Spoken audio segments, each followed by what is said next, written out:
Welcome to 15-Minute Mentorship. I'm Russ. Clearly, good mentorship takes longer than 15 minutes. My aim with this podcast is to pass along things I've learned along the way, things I'd talk about with you if I were your mentor and we were talking over coffee, things I've shared with others over coffee. So let's grab a coffee and let's dig in. If you checked out episode 1, you may remember that I said, what lasts matters, as a way of thinking about what's most important to you. I want to take a look at the other side of that coin, the value of a long-term mindset, the value of the eternal over the ephemeral, the value of the imperishable over the impermanent, the value of paying attention to something over a long period of time.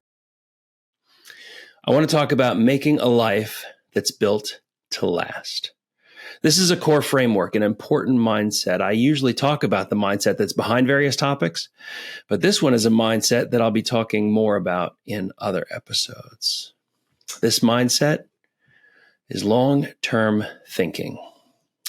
If you spent any time listening to anyone talk about personal growth, you'll have heard the phrase memento mori, which roughly means, remember, you must die.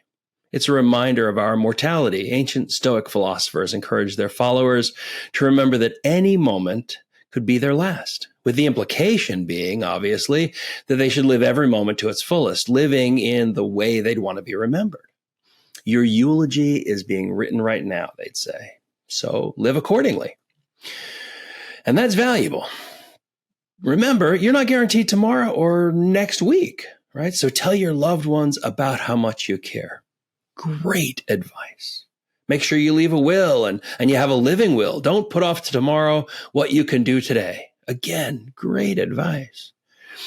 But living your whole life without a future, that can be profoundly unhealthy. It can be self-destructive. I don't have to turn in the assignment for school. I might die tonight. Yay! That seems more like the plot of a bad coming-of-age movie than a plan for how to live a great life. Remember that you must die, but remember that it's likely a way off, and so you should focus on your living for now. So let me give you an example of a long-term mindset. This is stolen blatantly from a sermon by Pastor Derek Robinette. He gave an example of planting bamboo seeds. Now, many people know bamboo is like the fastest growing plant in the world. It grows tall and thick in the wild. Some species grow more than an inch an hour, like 3 feet every day. It's wild, right? Bamboo could just be peeking out of the ground when I come and see it on Monday morning, and by Tuesday night, it's at eye level. What? Go away for a week, it's shading your second story windows when you get home. I mean, nuts, right? But the beginning is much more humble. When you plant bamboo seeds, it takes years to sprout, 3 to 5 years. Like you have nothing but damp dirt to show for your gardening efforts. Then when it finally grows in the first year, you get a very small bamboo plant. The next year, new bamboo shoots will grow from the roots of the first plant. A little taller, a little thicker. The next year, new bamboo shoots will grow from the roots as they expand. Again, a little taller, a little thicker. 7 to 10 years, you've got a whole bamboo grove getting started. But that's not counting the 5 years it took you for the seeds to sprout, right? So if you show up in year 15, you'd say, look at all this greenery. And you'd miss the first 5 years when it was just damp dirt. And that's the beginning of the mindset that I believe you should cultivate, planting bamboo seeds. Well, let's turn that bamboo seed into some money, because numbers are easy to think through. Like, let's put $100 in the bank, never touch it again. Plant that seed. Your bank pays you 5% because you promised to leave it there for a long time. After 5 years, you have a whopping $128.34, and you're beginning to wonder why you did this in the first place. Not much to show for your seed yet, but leave it for 25 years. It's almost $350. Lots of bamboo to show for your seed now. That's the product of compound interest. It grows faster and faster as you go. So that's like the bamboo growing. Not much, then more and more and more. But that's just the beginning of the mindset. Here's how I try to think about it. Let's say you take that $100 and instead of just leaving it alone, you put in the equivalent of maybe 4 fancy coffees a month in the bank alongside it. $20 a month. right? You've got over $12,000 saved at the 25-year mark rather than just the $300, right? By continually investing, you end up with many, many, many, many times larger results. And that's not just a math problem, right? It works everywhere.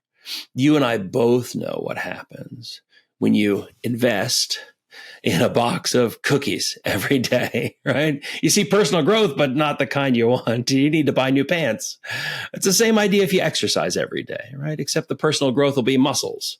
Now, I'm oversimplifying, but you get the metaphor. I'm not a doctor. I used to watch a lot of doctor shows maybe, but I'd guess that an actual doctor would prefer to see you exercise daily rather than eat a box of cookies every day. So let's think about relationships. I heard a quote attributed to the CEO of Coca-Cola talking about relationships versus work. He apparently said that life is a juggling act. You're juggling a bunch of things all the time. The secret, he said, is to recognize that some of the balls are glass and some are rubber. Like family and relationship, those are glass balls. Work, he said, is a rubber ball. You only have a finite amount of attention, so you have to pay attention to the glass balls. If you get busy and you're juggling a lot of things and you need to choose what to pay attention to, he says, remember that those relationships with friends and family are glass balls. Ignore them too long and they'll drop and they'll break. Meanwhile, he claimed work is a rubber ball, but people like to pay attention to that at the expense of their family relations, even though you'll be able to bounce back if you drop that work that you're doing. Invest your attention over the long term in what's really most important. Juggling or investing, whatever metaphor you like. Here's another. You know that what a baseball team does the day before the World Series? They practice, just like they do every day, all season. They may be one of the best teams in the league, ready to play in the big game, but they keep investing time and effort in the things that are important, getting better at baseball for them, right? So there's the mindset. Make a life built to last by investing over the long term in what's important. Now, there's a spiritual application here as well. Jesus over and over teaches people to give help to others who have needs. And then one time he talks about the impact of all this giving. Give and you will receive, Jesus says. Your gift will return to you in full, pressed down, shaken together to make room for more, running over and poured into your lap. The amount you give will determine the amount you get back. Seems like a pretty good reason to give over and over and over. Maybe Jesus is sort of bribing us to give a little, I guess, but I tend to read it more that giving is so valuable in the way that God runs the world that you can't outgive God. Just try. And you'll see that even when you give more, you receive even more. That's in Luke chapter 6. And then in Luke chapter 12, Jesus warns us about the other side of the coin, being stingy. He tells the story of a man who has a big harvest. And so he tells his team to tear down his barn and start building another to store everything so that they'll have enough for years and years. The problem, Jesus points out, is memento mori. Remember that one? Yeah. The guy's going to die that night. So rather than hoarding all of his gains, he should have been doing just what Jesus was teaching about all that time that he says is super valuable, right? Giving every day for years, forever. Let's circle back to memento mori for a second. Even if we don't like to think about it, we know that life has an end, right? So we know instinctively that not doing your homework and not telling your loved ones how you feel are bad choices, even if we were not going to live another 10 seconds. And we also know, if we think about it, that we should prioritize one of those over the other. So how do I make the right choices? How do I choose what's most important to pay the most attention to over the longest period of time? The truth is, I often don't. I've spent too many years working late rather than spending time with loved ones. I've spent my money rather than saving, investing, or giving it to those in need. I've eaten cookies rather than exercising. I've not mementoed my mori. But in some areas, I'm succeeding and I'm getting better in others. I've figured out how to prioritize time with loved ones. Not completely, but way better than I did 20 years ago. I'm not addicted to stuff so much anymore. I broke that habit by telling my wife that she could throw away anything she wanted to when she went on a big cleaning spree. I refused to rescue any of it from the garbage can, and man, the spell was broken. Now, I enjoy stuff, don't get me wrong, but it's just stuff. I can give it away, I could toss it, can donate it, can lend it without expecting it back, and then be happily surprised when it shows up again. It's much more fun this way, but it takes practice. We've taught our daughters to save money from the very first time they got money, like for their birthday and stuff. Every time they got money, we helped them save some. When they wanted to buy something, we helped them try to figure it out and save up for it and budget it. Pretty quickly, it became the default to just save it all rather than having an occasion to buy things every time they got some money. It's a very healthy way to live. 2 of them have bought cars as teenagers. Hey, small, inexpensive cars, but they bought their own cars. Like, I've always had a bank help me buy a car. Paying attention over and over and over to something important builds something that lasts. We've taught all our kids compassion by example. Be kind and help people whenever you can. Be loving to your kids at every possible opportunity.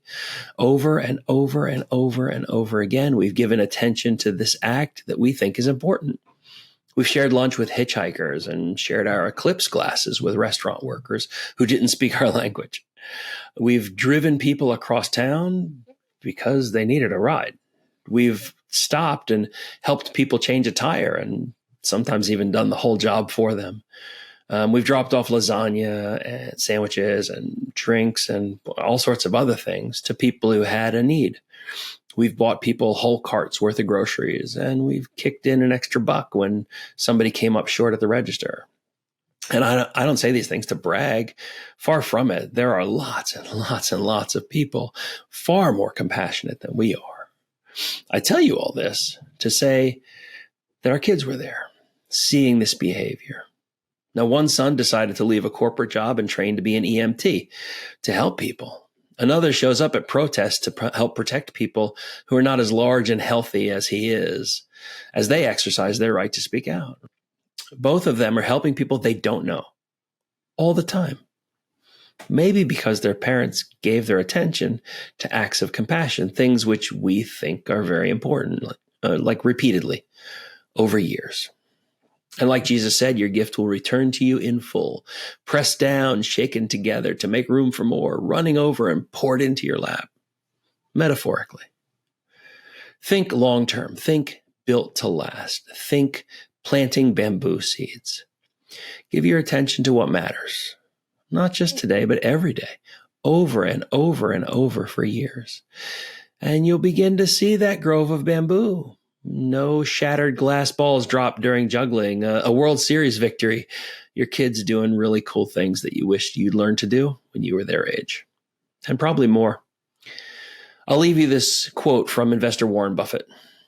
Someone is sitting in the shade today because someone planted a tree a long time ago. Thanks for tuning in and giving your precious attention to me. You can share your experiences or suggestions for future episodes. Just go to 15mentor.com, 15mentor.com. In your podcast player, where YouTube or wherever you found this, subscribe, like, follow, click the bell, whatever you do to get more episodes. Tell a friend. Feel free to find me on some of the socials. Just spell my name out. There you go. See you next time.